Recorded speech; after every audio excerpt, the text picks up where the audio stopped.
وقرآن مجيد في لوح محفوظ। এটা এমন একটা কোরআন যে কোরআনকে আমি আল্লাহ লৌহে মাহফুজ থেকে পাঠিয়েছি, যেটা নাকি লৌহে মাহফুজের মধ্যে সুরক্ষিত। আমি আল্লাহ বাল হুয়া কোরআনুম মাজিদ, বরং তা সম্মানিত কোরআন। আল্লাহ এই কোরআনকে কয়েকটি নাম দিয়েছেন। অন্য জায়গায় আল্লাহ কোরআনকে ফুরকান নামে সাব্যস্ত করেছেন। এ মুসলমান, এটা এমন একটা কোরআন, আমার আল্লাহ বলেন বাল ফি লাউহিন মাহফুজ। আমি আল্লাহ এই কোরআনকে লৌহে মাহফুজের মধ্যে সংরক্ষিত রেখেছি। কাজেই মুসলমান, আজ দুনিয়ার বড় জালেম বেঈমানরা বলে কোরআনে ভুল আছে, কোরআন মিথ্যা। যারা বলে তাদেরকে আল্লাহ বুঝাইলেন এমন কোরআন তুমি যদি চাও এই কোরআনের ভুল করতে পারবা না। এটা লৌহে মাহফুজের সংরক্ষিত আল কোরআন।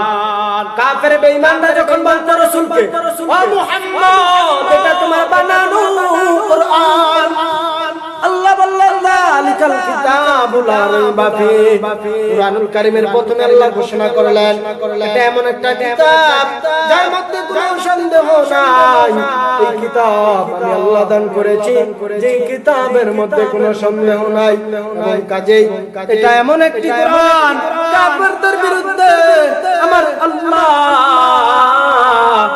কাফেরদের বিরুদ্ধে ওপেন চ্যালেঞ্জ করলেন, যদি তোমরা পারো এই কোরআনের ভুল ধরতে তবে বানাও। তখন কাফেররা বলতো এটা মুহাম্মাদের বানানো কোরআন, এটা আল্লাহ প্রদত্ত নয়। তখন রাসূলকে আল্লাহ সান্ত্বনা দিয়ে বললেন, রাসূল আপনি জানিয়ে দেন ইন্না আনজালনাহু ফি লাইলাতিল কদর। আমি আল্লাহ আপনাকে কোরআন লাইলাতুল কদরের মধ্যে দান করেছি, যার কারণে ওই দিনটা ওই রাতটা দামি বানিয়ে দিয়েছি। ওই রাতটাকে আমি 1000 মাসের চেয়ে দামি বানাইলাম। মিন আলফি শাহর, আমি আল্লাহ ওই রাতকে 1000 মাসের চাইতে দামি বানাইছি রে এই এক কোরআনুল কারীমের কারণে। ও মুসলমান, ওই কাফেরদেরকে আল্লাহ চ্যালেঞ্জ ছুড়ে দিলেন, তোমরা যারা বলতেছো এটা মুহাম্মদের বানানো কোরআন, আমি আল্লাহ এটা রমজানের শবে কদরের মধ্যে নাযিল করেছি, যার কারণে সেটা দামি হয়ে গিয়েছে। কাজেই তোমরাও যদি এই কোরআনকে মানতে পারো, এই কোরআনের আইনকে ফলো করতে পারো, এই নবী মুহাম্মদকে মানতে পারো, তবে আমি আল্লাহ তোমাদেরকেও জমিনের মধ্যে দামি বানাবো। এটা এমন একটা কোরআন যেই কোরআনের ভার কেউ নিতে চায় না। আল্লাহ বলতেছেন এই কোরআনের বড় ওজন। পাহাড়কে আমি আল্লাহ বললাম, ও পাহাড় এই কোরআনকে নে। পাহাড় বললেন আমি নিতে পারবো না, এর ওজন বড় ভারী। আল্লাহ ফেরেশতাদেরকেও দিলেন না। আল্লাহ আমাদের আশরাফুল মাখলুকাত, সৃষ্টির শ্রেষ্ঠ মানুষ হলো আমরা মানুষ। বলে আমরা মানুষ শ্রেষ্ঠ কেমনে? ঈমান আনলাম, আল্লাহর একত্ববাদের উপর সাক্ষ্য দেওয়ার পর আমরা বড় দামি। আর যদি একত্ববাদের সাক্ষ্য দিতে না পারো, তবে তুমি আমি জমিনের মধ্যে দামি নয়। কাজেই মুসলমান, এই জমিন বড় দামি একটি জমিন। এই জমিনের মধ্যে আল্লাহ যে কোরআন দান করলেন, কোরআন এত মধুর, এত মহব্বতের একটি কোরআন, এত মায়ার একটি কোরআন। আপনি যেইভাবে পড়বেন, যেই পড়বে তার মধ্যেই মজা। আপনি যখন বলবেন ইয়াসিন ওয়াল কুরআনিল হাকীম ইন্নাকা লামিনাল মুরসালিন আলা সিরাতিম মুস্তাকিম। রাসূল যখন কোরআনুল কারীম তেলাওয়াত করত, আবু লাহাব, উতবা, সাহেবা তারা আসিয়া পরের করোনার দাঁড়াইয়া কোরআন তেলাওয়াত শুনতো। আরে মুসলমান, কাফেরদের বিরুদ্ধে ওপেন চ্যালেঞ্জ আমার আল্লাহ ঘোষিত করলেন। এই কোরআনের ভুল কেউ ধরতে পারে না, কেউ পারবেও না। যে আপনি আমি যদি কোরআনের পক্ষে তাকিয়ে মওত পর্যন্ত থাকতে পারি, তবে আশা করতে পারি আল্লাহ কাফেরদেরকে ওপেন চ্যালেঞ্জ করলেন, আমরা আমার রবের পক্ষ থেকে কাফেরদের ধিক্কার জানাইতে পারবো। যদি তোরা পারস এমন একটি কোরআন বানিয়ে দেখা, বলে না না, তারা এমন কোন কিতাব বানাইতে পারবে না যার মধ্যে ভুল নাই, বলে নির্ভুল কোন কিতাব তারা বানাইতে পারবে না। আমার আল্লাহ যে কোরআন দিয়েছেন এটাই শুধু নির্ভুল, এমন দামি এমন স্পষ্ট হিকমত ওয়ালা জ্ঞান ওয়ালা কোরআন আর নাই। এমন পৃথিবীতে কোন কিতাব লেখা হয় না যে লেখক বলতে পারে এর মধ্যে কোনো ভুল নাই। প্রত্যেকেই বলে থাকে আমার এটার মধ্যে ভুল আছে, আমার ভুল থাকলে ভুলকে সংশোধন করায় দিবেন, ভুলকে ধরায় দিবেন। বাজার এই কোরআন কতটা আমি বানাইলাম, আর যারা এই কোরআনের সাথে লাগবে, এই সুন্নাতের সাথে লাগবে, আমার আল্লাহ বলেন আমি আল্লাহ তাদেরকেও দামি বানাই দিব। তুমি দেখো না তাকাইয়া বহু লোক একসাথে চলে, একটা মাদ্রাসার ছাত্র তার বয়স যদি 10 বছর হয়, 30 বছরের লোকটা দেখলো আসসালামু আলাইকুম বলে, চেষ্টা করে বসে থাকলে দাঁড়িয়ে চেয়ারটা তাকে দেওয়ার জন্য, বসার জন্য, কি সম্মান কি ইজ্জত। তুমি কি তাকাইয়া দেখো না মাওলানা মিজানুর রহমান আজহারি সাহেব দামাত বারাকাতুহু কি বা যোগ্যতা আছে রে ভাই। ওর মতো এমন বয়সের কত লোক আছে জমিনের মধ্যে গাঞ্জা খায়া বেহুশ হয়ে রইছে, হারামের মধ্যে লিপ্ত, জিনার মধ্যে লিপ্ত। এমন বহু যুবক আছে হুজুরের মতো বয়সে, এমন বহু লোক পাইবা ব্যবসা বাণিজ্য বিদেশে কর্মজীবনে লাগিয়া গেল। কিন্তু আমার আল্লাহ কোরআনের সাথে লাগার কারণে মিজানুর রহমান আজহারিকে জমিনের মধ্যে এমন চমকায় দিছে রে। আজ ওনার বয়স কিন্তু বেশি না, কিন্তু আল্লাহ রাব্বুল আলামিন পুরো জমিনকে তার জন্য বিছাই দিছে রহমত স্বরূপ করিয়া। যেদিকেই যায় ওই দিকেই বলে আজহারি আসসালামু আলাইকুম। কাজে আপনি আমি যদি এই কোরআনের আইনকে ফলো করতে পারি, এই কোরআনের আইন অনুযায়ী চলতে পারি, নিজের জীবন সংবিধান বানাইতে পারি। এইজন্য এক কবি বলছিলেন তার কিতাবের মধ্যে সে লেখে, এমন জীবন করিও হে গঠন, মরিলে হাসিবে তুমি কাঁদিবে ভুবন। বলে কোরআন কেমন, এই কোরআনকে যদি তুমি নিজের জীবনের মধ্যে সাজাইতে পারো কি হবে। এক কবি একটি গজল লেখেন, গজলটি হলো সমাধান চাও যদি জীবনে মরণে ফিরে যাও, খুঁজে নাও চোখ রাখো কোরআনে।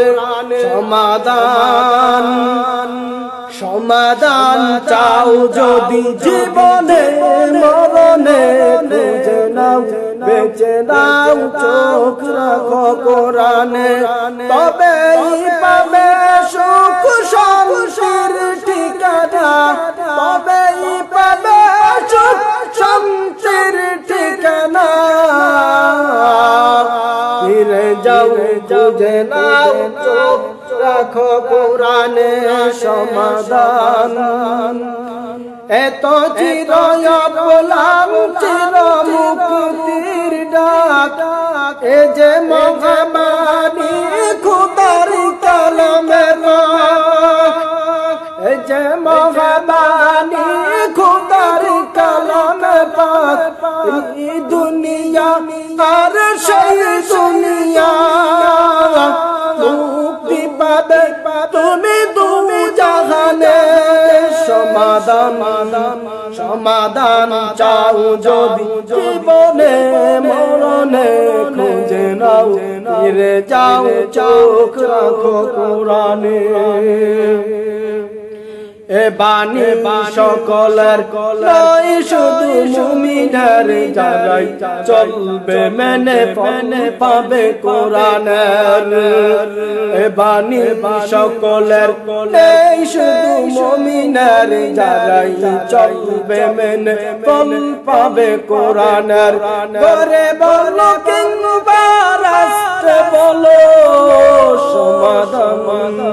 সমাধান চাও যদি জীবনে মরণে, খুঁজে নাও ফিরে যাও চোখ রাখো কোরআনে।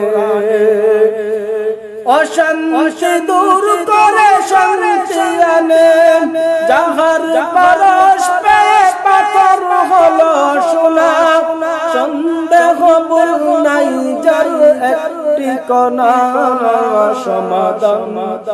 সমাধান চাও যদি জীবনে মরণে চোখ রাখো খুঁজে নাও ফিরে যাও চোখ রাখো কোরআনে এই যে এক বিপ্লব পিছে ফেলে যত সব এই যে এক বিপ্লব পিছে ফেলে যত সব এগিয়ে চলে সে অগ্রপানে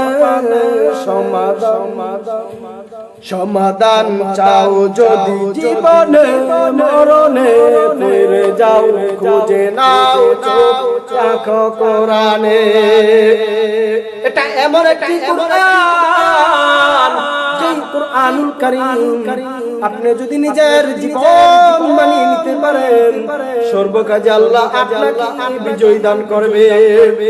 ওরে মুসলমান আমরা তো এমন জাতি রে ভাই যারা নাকি ভয় পায় না, যারা নিজেদের জীবন দিতে রাজি, ঈমান দিতে রাজি নয়, কোরআন এবং হাদিস অনুযায়ী নিজেদের জীবন বানাইতে রাজি। মুহতারাম হাজিরিন, কথা লম্বা নয়, আজকের আলোচনা এতটুকুই। আমরা যত বিপদে থাকি, যত সমস্যায় থাকি, কোরআনের আইনকে ব্যঙ্গ করব না। কোরআন আমাদের যেইভাবে চলা বলা বলে সেইভাবে আমরা আমাদের জীবন সংবিধান বানাবো।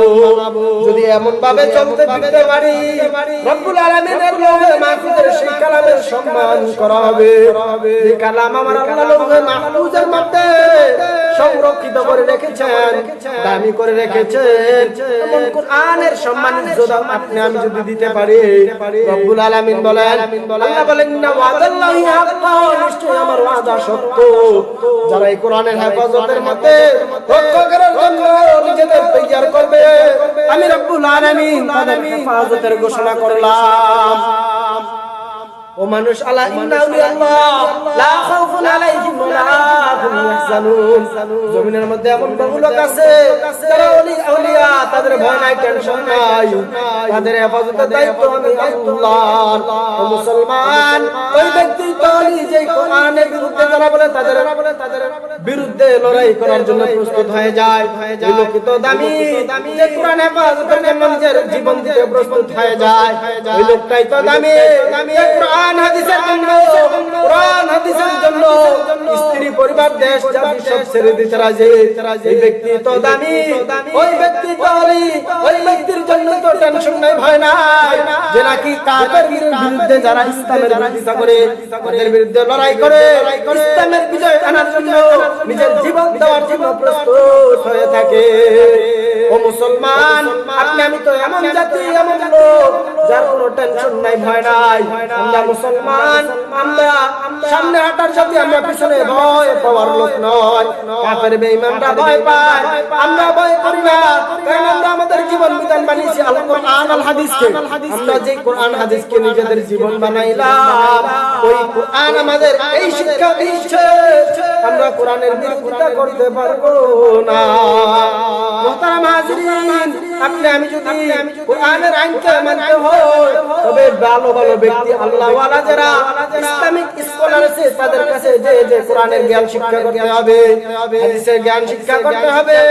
আপনি আমি যদি ইলমে দ্বীন, ইলমে জ্ঞান না রাখি, রাসূল হাদিসের মধ্যে বলেন, তালাবুল ইলমি ফারিদাতুন আলা কুল্লি মুসলিম, দ্বীনি ইলম শিক্ষা করা প্রত্যেক মুসলমানের উপর ফরজ।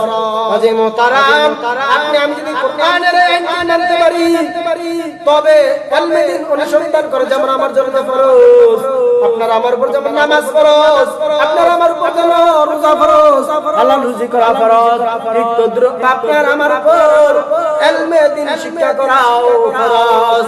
আপনি আমি দুনিয়া শিখলাম ঠিক, লৌহে মাহফুজের থেকে পাঠানো রব্বুল আলামিনের, ওইটা আমি কোরআন শিক্ষা গ্রহণ করলাম না, তবে মনে রাখেন কিয়ামতের দিন আল্লাহ রব্বুল আলামিন আপনাকে আমাকে লৌহে মাহফুজের কোরআন না শিখার বিরুদ্ধে, না শিখার কারণে আপনাকে আমাকে রব অবশ্যই জিজ্ঞেস করবেন। মুহতারাম হাজির, হে নবীর উম্মত রে ভাই, আরে যুবক রে বন্ধু, তোমাকে আমি বলতেছি দুনিয়ার সব শিখতে পারলা, কিভাবে ব্যবসা করতে হয়, কিভাবে গান বন্ধ করতে হয়, কিভাবে জায়গা সম্পদ বাড়াইতে হয়, কিভাবে শিক্ষা করতে হয়, সব শিখলা, কিন্তু ইলমে দ্বীন শিখলা না। তবে তোমার মতো মূর্খ জমিনে কেউ নাই। তুমি জমিনের সব জ্ঞান রাখছো, ইলমে দ্বীনের জ্ঞান রাখো না। তোমাকে জিজ্ঞেস করে তুমি তোমার নবীর নামটা বলো, পারো না। কালিমায়ে তাইয়্যিবা, কালিমা শাহাদাত বলো, পারো না। আমি যদি বলো ভাই তুমি আমার বাংলাদেশের যতগুলো গায়ক নায়ক আছে তাদের নামগুলো বলো, তুমি বলতে পারো। তোমাকে যদি জিজ্ঞেস করে বাংলাদেশে কয়টা খেলোয়াড় আছে, তুমি সবার নামে কানে বলে দিতে পারো একদমে। কিন্তু তোমাকে যদি আমি জিজ্ঞেস করে বাংলাদেশে কয়জন ভালো বড় বড় আলেম আছে, নাম বলো, তুমি বলতে পারো না। হাসি দিয়ে কথাটাকে ঠাট্টা মনে করে ফেলে দাও। তোমাকে যদি আমি বলি আরে ভাই কুরআন হাদিসের আলেম শিক্ষা কর, আলেম ওলামার সুহবতে যাও, তাদের কাছে যে ইলমে দ্বীন শিক্ষা করো, কিন্তু তুমি আমি তখন জবাব দেই আপনারা শিখেন, আমরা সবাই শিখে কি করব? যদি জিজ্ঞেস করি ভাই আসো না নামাজ পড়ে, আসো না কোরআন হেফাজতের বিরুদ্ধে, যারা কোরআনের বিরুদ্ধে কাজ করে তাদের বিরুদ্ধে লড়াই করে, তোমরা আমাদের জবাব দাও আপনারা যান, আমরা আসতেছি। কাজে আমি তোমাদেরকে বলতে চাই এই কোরআনকে হেফাজতের দায়িত্ব আমাদের। নূর মাহফুজের কালাম আল্লাহ বলেন ইন্না নাহনু নাযালনাল কুরআনা ওয়া ইন্না লাহু লাহাফিজুন। এই কোরআনকে আমি আল্লাহ নাযিল করেছি, তবে হেফাজত করার দায়িত্ব আমি আল্লাহ নিলাম। মুসলমান বেঈমানরা যতই চেষ্টা করো কোরআনকে ধ্বংস করে দেওয়া, ব্রিটিশরা যেমন চেয়েছিল ওই দ্বীপের মধ্যে কোরআনকে ফেলে দিতে, কিন্তু এই ইলমে দ্বীন এমন একটি কোরআন বা তোমাকে যদি আমি বলি আদর সিন্ধুর একটা বই, ওই 12 পৃষ্ঠার বইটা তুমি মুখস্থ করে বলতে পারবা না। কিন্তু কোরআনুল কারীমের 6666 আয়াত, এটা 6 মাসের বাচ্চা এমনও পাওয়া যাবে 6 মাসের মধ্যে সে কোরআনকে জব্দ করে ফেলেছে। কারণ এটার মধ্যে আমার মাওলার রহমত, এটার মধ্যে আমার মাওলার বরকত। যদি না থাকতো তবে সে এই কোরআনকে শিক্ষা গ্রহণ করতে পারতো না। এটা এমন একটা দামি কিতাব, যে কিতাব লৌহ মাহফুজে বানানো হয়েছে, যেটা শিখতে যাবে প্রত্যেককে আল্লাহ মৃত্যুর পরে শাহাদাতের মর্যাদা দান করবেন। যারা নাকি ইলমে দ্বীন শিক্ষা করবে, ইলমে দ্বীনের পক্ষে থাকবে, যারা শিখে তাদের সাহায্য সহযোগিতা করবে, তাদের পাশে থাকবে, দাঁড়াবে, এর কারণে হতে পারে রব্বুল আলামিন কিয়ামতের দিন তাদেরকে হেফাজত করবেন। ও মুসলমান ও ভাই ও বন্ধু, তোমাকে আমি বলতে চাই এখনো সময় আছে, কোরআনের পথে আসো, কোরআনের বিরোধিতায় যাইও না। যারা কোরআনের বিরোধিতা করে তোমরা তাদের বিরুদ্ধে জড়াও হয়ে যাও, ওদের থেকে সর্বক্ষেত্রে তোমরা আলাদা হয়ে যাও, তবে তুমি হবা কামেল, তবে তুমি হবা মুমিন।